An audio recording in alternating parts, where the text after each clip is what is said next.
Good afternoon, everyone. I'm really glad to be part of the conference. I was pretty overwhelmed looking at the crowd that was entering the hall. So I'm pretty happy to be here, and I'm going to be talking about something that I'm really excited about and have been working on for quite some time. I really hope you enjoy it. If you have any questions through the presentation, please save it for the last. So we'll have some questions in the end, or you can even meet me if you want to talk about data-centric AI. So I'm currently working at Google in the Google Cloud AI Services team as a data scientist. I have been working before in IBM in the data science elite team, and I have been researching in the space of responsible AI and data-centric AI outside of my work. So that's how it has become an area that I am really, really interested in and I typically advocate for. My background is in computer science, and I did my master's in data science from Columbia University. So as the host mentioned, I have been recognized by LinkedIn as a top voice for data science and AI because I'm pretty active on LinkedIn, and I'm an ardent creator on LinkedIn for blogs, articles, and video podcasts. So the reason I wanted to talk about data-centric AI is it's extremely crucial and important if you are a data science practitioner or a business leader.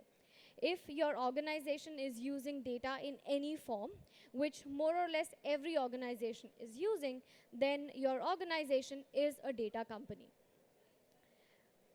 So before we start with digging deep into the technical aspects of data-centric AI, I wanted to start with a very simple example and let you know what it really means and why is it important. So in today's agenda, we're going to talk about what data-centric AI is, why is it important, and in the end, we're going to talk about how do you really implement this in your work frame. So let's look at a very simple example, right? Let's say you want to make banana bread, and you just collected all the ingredients that you need for banana bread. You go to a chef and tell them that, hey, can you please make a perfectly tasting banana bread for me with the ingredients that I give you? So they say, sure. They take the ingredients, they use their recipe, and make a banana bread. The first time they try, it turns out to be a little hard and doesn't taste really good. So you think that, oh, maybe the chef is not really great at making banana bread, so let's go with a different chef. So now you go to a different chef and give them the same ingredients and ask them to make banana bread for you. They try their own recipe with different consistency of the ingredients, different method of making banana bread, but they end up making something which is, again, not so good tasting. You're wondering what's happening. So you think, okay, let me just go to one more chef and ask him to make banana bread. So you go to another chef and you say, hey, can you please take these ingredients and help making me a perfectly tasting banana bread? This time, the chef says, okay, let me try my own magic recipe. So he tries using different consistencies, different technique of making banana bread. Again, for some reason, the banana bread doesn't taste good. You're just wondering, what's really happening? Like, I have tried 3 different chefs, they have tried their own recipes, and they're like pretty good chefs. So why is it not working? What is going wrong? We often think about recipes. We often think about maybe the process that we are using is not right. But the problem here is that we are starting with bad banana, right? You can try all kinds of techniques. You can try all kinds of baking mechanism, temperature, consistencies, all sorts of things. But if you're starting with bad banana, you're going to end up with bad banana bread. That is what is happening in machine learning world. People are so focused on building machine learning models. People are so focused on state-of-the-art models. People are so focused on optimizing the algorithms that they forget about bad data.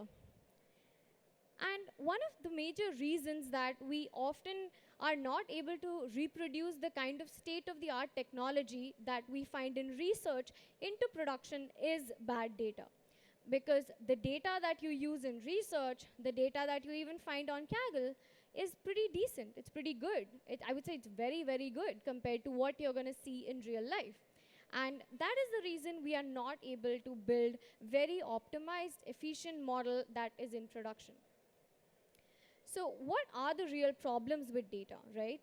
One of the major things that I have highlighted is domain expertise gap. A lot of data scientists or a lot of companies who have data science professionals are excellent software engineers, are excellent data analysts, are excellent statisticians. But what is wrong is that they are not domain experts.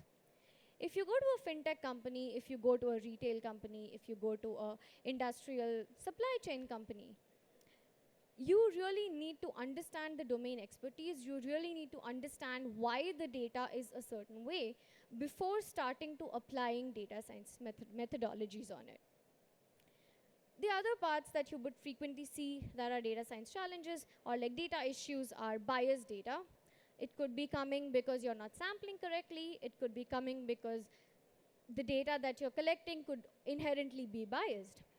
You can have incorrect data. There could be data entry issues. There could be incorrect labels which have been manually entered and has a lot of human error chances. You could have missing data and missing labels. That's one of the most prevalent issues. That's why we look for like unsupervised or semi-supervised approaches, because we don't have labels or we don't have enough data. We can have incorrect formats, right? Like you can have a date column which might not have the data in the correct format throughout. You can have sparsity, duplicates, train test leakage, etc. These are just some of the real-world data challenges that you face. Now, what's happening is when data scientists start working on this data, they just get frustrated because they keep working on building better models. They try all kinds of techniques like cross-validations, hyperparameter tuning, but they still end up not getting the very efficient model, especially when you're trying it on the golden test data.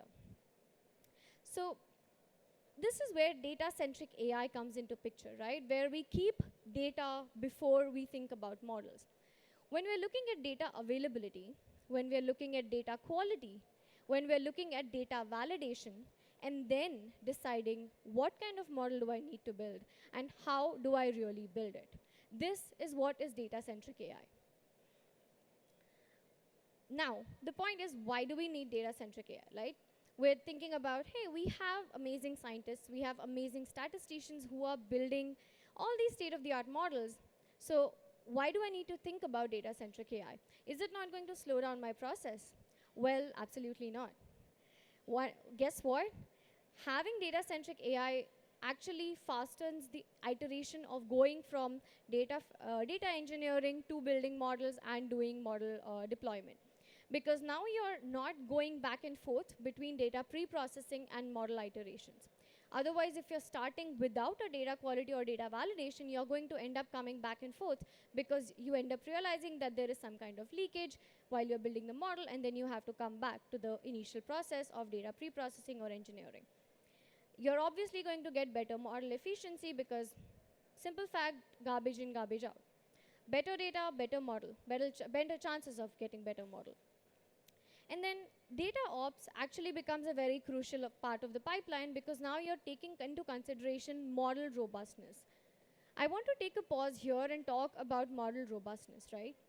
Let's say you start building a model with a set of data and you've tried really hard. You built an amazing model, which you think is really good. You test it on a validation set, test it on a golden test set, and you feel that, hey, maybe this is good enough for me to put this into production. Once it is in production, the model breaks, right? You would have often seen the situation where we talk about, like servers are not working properly because of model breakage. Why that happens is because we're not taking into consideration data ops.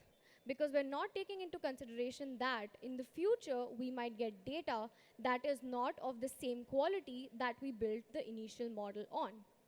That is the part of model robustness, and if you have data validation as part of the data ops, then you can actually take care of having good model robustness.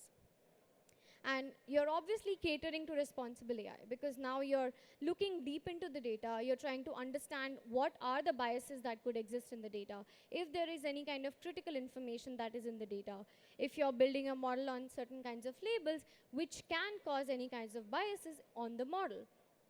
So you're definitely catering to responsible AI part as well. Now, this is actually one of my favorite visualizations that I found from the government lab. And it shows you the entire data value chain, right from collection, that is data collection, to data processing, data sharing, data analyzation or building model. It could be BI, it could be data analysis, it could be model building, etc. And finally, when you're using the insights that you've built in the data value chain. In each of the parts, you can see what are the issues or the vulnerabilities that can come into picture. And all of them are somehow tied to data. And that is the real reason that we want to understand how data-centric AI works. We need to have the right kind of tools that enables us to really understand the data, bridge the gap of the domain expertise, and keep data first before the model.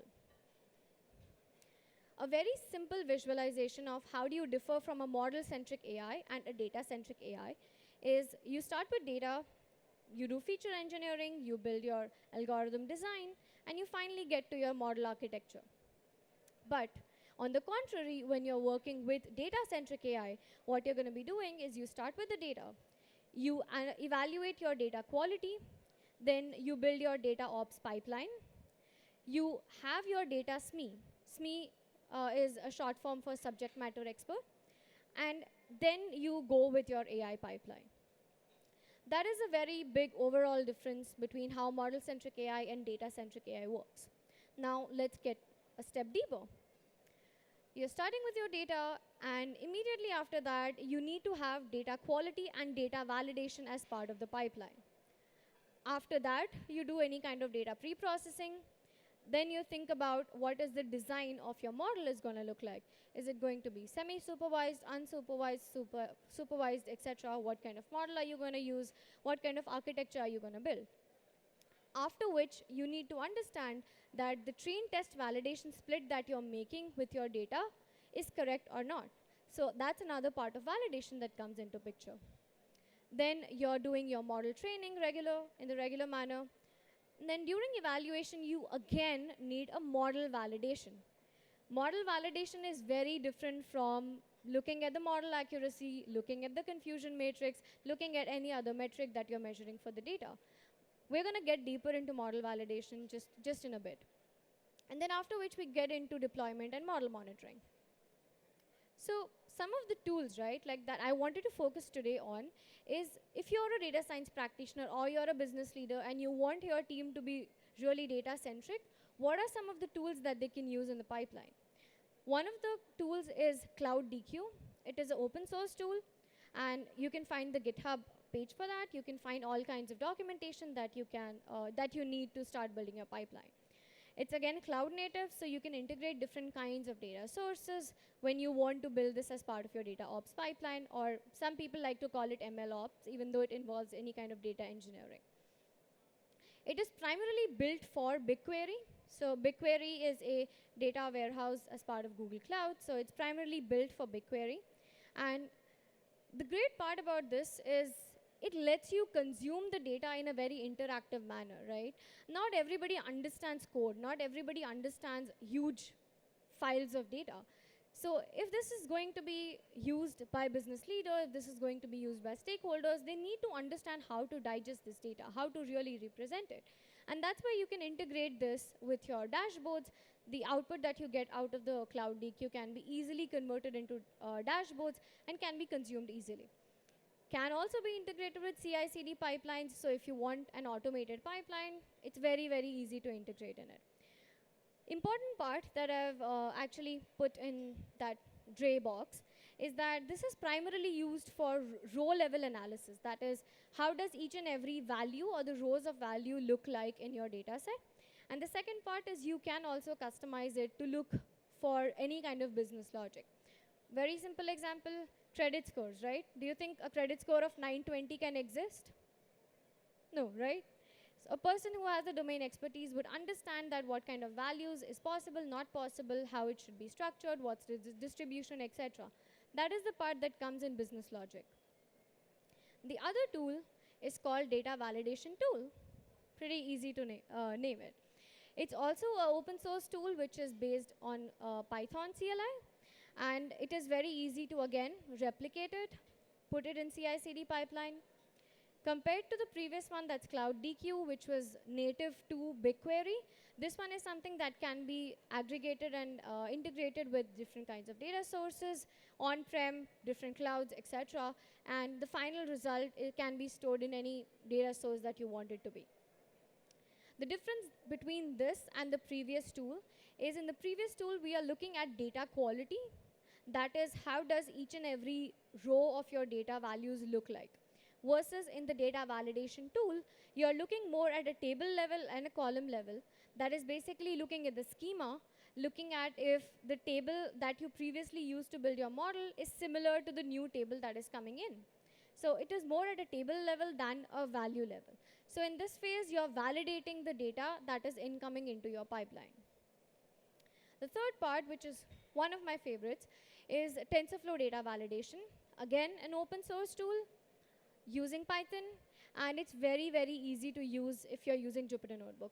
So that's why it's one of my favorites, because I can use it day in, day out using Jupyter Notebooks. Very easy to integrate with my research, with my development cycle, and it's very interactive. It has a lot of interactive graphs and plots that help you analyze the kind of data that you have, and it looks at the entirety of the data. That is row-wise and column-wise and at the table level. Also has features that let you look at train test validation. So you can look at the drift, you can see if there is any kind of anomalies in your data, you can see if any kind of data leakage exists in your pipeline, etc. So, and it actually runs really, really fast, so that is one of my favorite things about it, because it doesn't make you wait for 20 minutes to just get your output. Also easily integrated in your CI/CD pipeline using Apache Beam. This part is where I was talking about initially, where we're looking at model validation. Again, model validation is different from looking at model efficiency. Model validation is where you're looking at the model's correctness rather than model's efficiency. So when you're using this tool called Evaluator, which is part of TensorFlow Extended, that's what TFX stands for, it lets you really run deep analytics on top of how your model is performing. It also looks at different versions of the model. So let's say you already have a model that is deployed in the pipeline that is being used in the downstream applications. Now you're creating a different version of the model, and you want to see if this is good enough to be put into the pipeline. How do you ensure, how do you validate that this is actually doing at least as good or better compared to the previous model? That's when you go use the model validation part. So just to summarize what we spoke about today, we initially started with what data-centric AI is. You're identifying any kind of data that can cause issues with your MLOps pipeline, which can cause any issues with the entire model building case. We also looked at how data really fuels modeling decisions, right? Like how does that really make you design your architecture differently? How does it really make you design your DevOps differently? Then we looked at why do you need it? So we looked at all the different benefits of using data-centric AI, and we also looked at the value chain that I showed you.